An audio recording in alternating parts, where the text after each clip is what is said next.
If you pay attention to the media or listen to the buzz, men are what's wrong with the world today. This term toxic masculinity has been run into the ground. Toxic masculinity is an oxymoron. There is nothing toxic about masculinity. If it is masculinity as God intended, then it is not toxic. If it is toxic, it is not masculinity. I do believe that men not living to their full potential as God designed, contribute overwhelmingly to our current state of affairs. So, my initial drawback at the broad strokes painted against men has softened to a calm acceptance.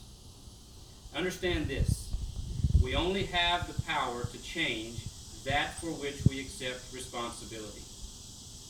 As men, we can do better. God laid out a blueprint for men, and He expects us to follow it to the letter. Let me stop here and affirm women. God created and designed women to be uniquely and powerfully different than men. Not less than, just different and equally as important. Proverbs 31 paints a vivid picture of the way God created women.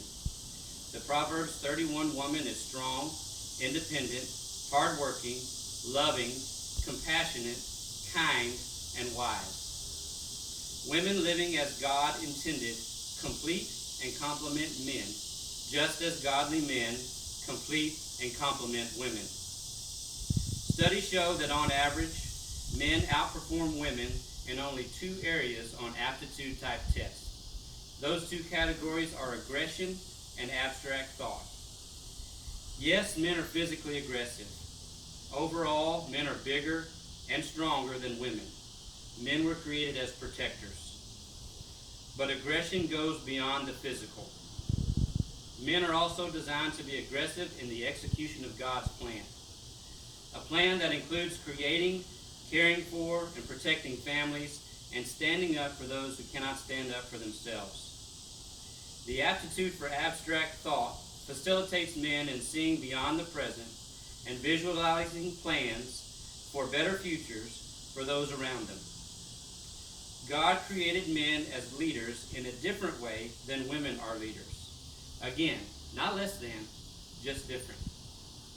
We are called to be the spiritual head of the household and uphold all the virtues and values necessary to fulfill that role. Men are leaders. Men can be characterized as the tip of the spear as well as the fletching of the arrow. The tip of the spear penetrates the future and makes a way for others to follow. As the fletching of the arrow, men also silently and gently guide those in their sphere of influence in a godly flight. In order to keep this trajectory true, men must strive to be beyond reproach. We must be men of integrity, willing to live by a code. That code is based on the truth that is Scripture. It is also imperative that we spend time in the Word and spend time in prayer daily, building that code into our core. We must declare war on the apathy that first reared its head when Adam sat idly by and watched the exchange between Eve and the serpent. Edmund Burke said, "The only thing necessary for the triumph of evil is for good men to do nothing." When we made the decision to follow Christ, we entered a battle. We are warriors in a battle for all that is good as God defines it.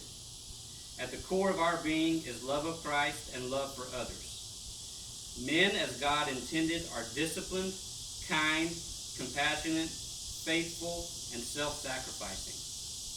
We are called to love with reckless abandon and lay down our lives so that others may experience the fullness of life. God is aching for men to fulfill their destinies in Him. The Latin reads acta non verba. That translates to actions, not words. Make the decision to fight for your families. Fight for those in your sphere of influence. Break out of your comfort zone. Step up to the challenge and step into the fray.